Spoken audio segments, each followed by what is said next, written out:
ನಾವೆಲ್ಲ ಸ್ಟೂಡೆಂಟ್ ಆಗಿದ್ದಾಗ ಕಳ್ಳ ಕುಳ್ಳ, ಸಿಂಗಪೂರಿನ ರಾಜ ಕುಳ್ಳ, ಕಿಟ್ಟು ಪುಟ್ಟು ಇದೆಲ್ಲ ನೋಡಿ ಭಾಳ ಇಷ್ಟ ಆಗ್ತಿದೆ ನನಗೆ.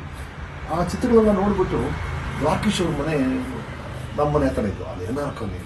ಆ ಮನೆ ಸುತ್ತ ನಾವು ಸೈಕಲ್ ಗ್ರೌಂಡ್ ಬಿಡೋದು, ಎಲ್ಲ ಇದೇ ದ್ವಾರಕೀಶ್ ಮನೆ, ಇದೇ ದ್ವಾರಕೀಶ್ ಅವ್ರ ಮನೆ ಅಂತ ಹೇಳ್ಕೊಡ್ತಾ ಇದ್ವಿ. ಕೆಲವು ವರ್ಷಗಳಿಂದ ನಾವು ಕಾಲೇಜ್ ಬಂದಾಗ ಆ ಮನೆನ ಸಾರು ಮಾರಿಬಿಟ್ಟಿದ್ರು ಅಂತ ಕೇಳಿದ್ವಿ.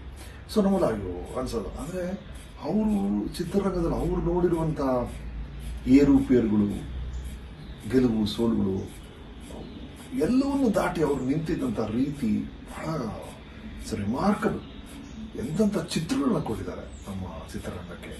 ಓಕೆ, ಸೋಲನ್ನು ನೋಡ್ತಾರೆ, ಮತ್ತೆ ಒಂದು ಆಪ್ತ ಮಿತ್ರ ಅಂತ ಅದ್ಭುತ ಚಿತ್ರವನ್ನು ಕೊಡ್ತಾರೆ.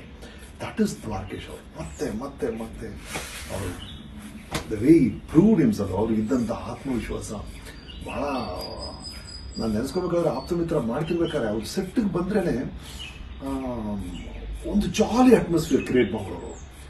ಎಲ್ಲರ ಜೊತೆ ಮಿಂಗಲ್ ಮಾಡೋ ರೀತಿ ಆಗಲಿ, ಅವರ ಬಗ್ಗೆ ಅವ್ರಿಗಿರೋ ಸಮಸ್ಯೆಗಳಿಗೂ ಅವರೇ ಜೋಕ್ ಮಾಡೋದು, ಈ ಥರ ಒಂದು ಜಾಲಿ ಕ್ಯಾರೆಕ್ಟರ್ ಆಗಿದ್ರು. ಅದರ ಹಿಂದೆ ಒಂದು ಬ್ಯೂಟಿಫುಲ್ ಬಿಸ್ನೆಸ್ ಮೈಂಡು, ಇನ್ನೊಂದು ಕಡೆ ಸಿನಿಮಾ ಬಗ್ಗೆ ಅಪಾರವಾದ ಪ್ರೀತಿ, ಇದೆಲ್ಲ ಸೇರಿ ದ್ವಾರಕೀಶ್ ಚಿತ್ರಣ ಇಷ್ಟು ದೊಡ್ಡ ಸಂಸ್ಥೆ ಮಾಡಿದೆ. 50 ಚಿತ್ರಗಳನ್ನು ನಿರ್ಮಾಣ ಮಾಡೋದು ಅಂದರೆ ಕ್ಯಾನ್ ಯು ಇಮ್ಯಾಜಿನ್ ಎಂಥ ದೊಡ್ಡ ಸಾಧನೆ ಅದು. ಇವತ್ತು ದ್ವಾರಕೀಶ್ ಅವರು ನಮ್ಮ ಜೊತೆ ಇಲ್ಲ, ಬಟ್ ಅನ್ಫರ್ಗೆಟಬಲ್ ಫಿಲ್ಮ್ಸ್ನ ಕೊಟ್ಟು ಹೋಗಿದ್ದಾರೆ. ಅದಕ್ಕಾಗಿ ಥ್ಯಾಂಕ್ ಯು ದ್ವಾರಕೀಶ್ ಜಿ ಅಂತ ಹೇಳಿದೆ.